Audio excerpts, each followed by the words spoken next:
Hello student, we are starting the second chapter of 11 Science Mathematics, Relation and Function. Myself Divyesh Patel. In this video I am giving you a brief introduction of this chapter, how much marks there are consist for this particular chapter, what kind of topic we are going to cover in this chapter, and what kind of question will be there. Okay, so this chapter consists of 5 marks. And if we talk about the topics of this particular chapter, so as per the name of this chapter, which is relation and function, so particularly we are going to discuss and study this particular term relation and function, various type of relation and various type of function. Okay, but moreover, what are those things which we are going to study in this chapter? First, we are going to study in this chapter with Cartesian product.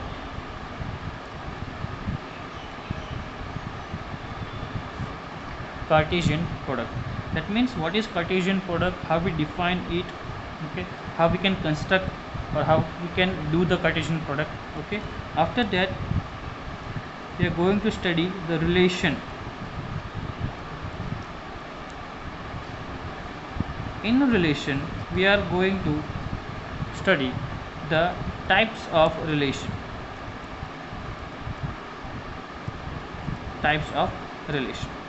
After that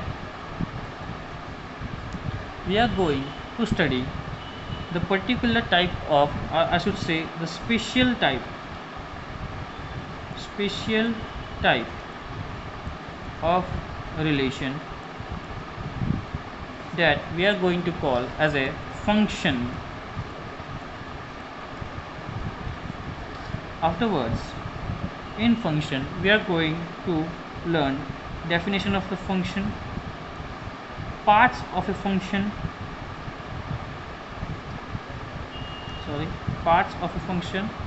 that are notation.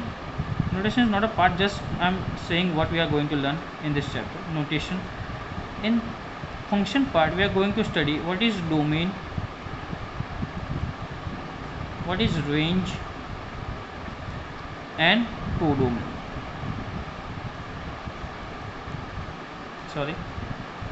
In this part we are going to study domain, range and codomain. Afterwards we are going to study types of function.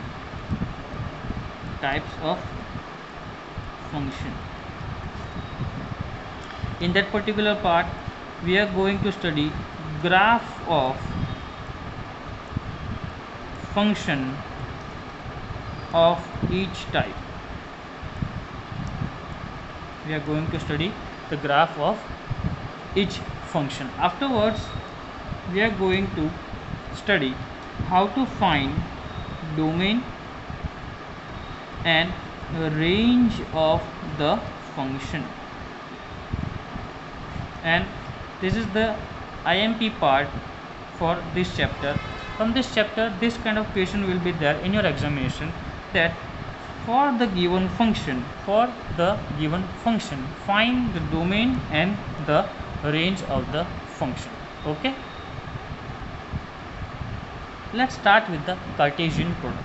So let's learn about Cartesian product. For that, what is Cartesian product? So Cartesian product is, if I take A is a non-empty set, B is a non-empty set, then Cartesian product of set A and B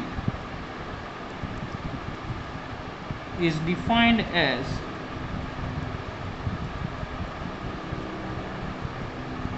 A cross B is equals to x comma y, such that x belongs to A, y belongs to B. So Cartesian product is what? If I take two sets A and B which are non-empty, then Cartesian product is set of tuples for which x coordinate is from set A and y coordinate is from set B. Okay, let's take one example and then we study. Okay, so if I take set A is equals to 1 comma 2 and set B is equals to A comma B comma C, then the Cartesian product of these two sets can be defined as this one. Let me write the definition first, which is x comma y such that x belongs to A and y belongs to B. So we have to write all those order pair from these two sets for which x belongs to, I also say x coordinate belongs to the set A and y coordinate belongs to the set B. So for the first element of the set A, I am writing as x coordinate, and for this particular I am varying the value of y coordinate from the set B. So first order pair will be 1 comma A, 1 comma B, 1 comma C. Regarding to that, for second element of the set A, will have 2 comma A, 2 comma B and 2 comma C. So this will be the Cartesian product of set A and B. Now what about the cardinality of this set? This again is a set, yes. So cardinality of this set A cross B is 1, 2, 3, 4, 5, 6. That means number of element in the set is the cardinality of the set. So as we have find that cardinality of A cross B is 6. So what if I want to find